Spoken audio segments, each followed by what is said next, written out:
Iran-Iraq युद्धाचा परिणाम अजून देखील आपल्या देशावरती होतोय. देशाच्या इंधन पुरवठ्यावरती मोठ्या प्रमाणावरती त्याचा परिणाम होतोय. आपण बघू शकतो गेल्या काही दिवसापासून मालेगाव ते नामपूर रोड असेल, मालेगाव ते सटाणा रोड असेल आणि मालेगाव ते कळवण रोड असेल, अनेक रस्त्यांवरच्या असलेल्या पंपांवरची परिस्थिती अतिशय ड्राय झालेली आहे.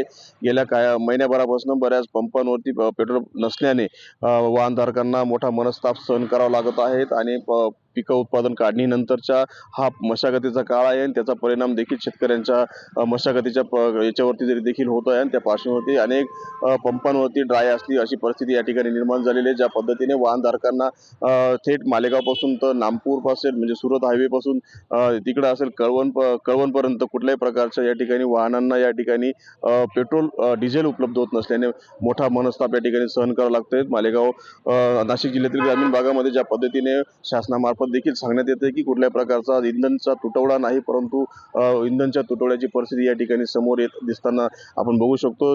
गेल्या महिन्याभरापासून अनेक वेळा या ठिकाणी अशाच नागपूर रोडच्या या पंपांवरती डिझेल ड्रायची परिस्थिती या ठिकाणी झालेली आहे.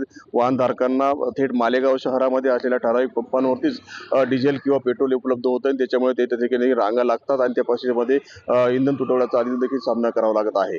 मनोज शेवाळे, टी मराठी, मालेगाव.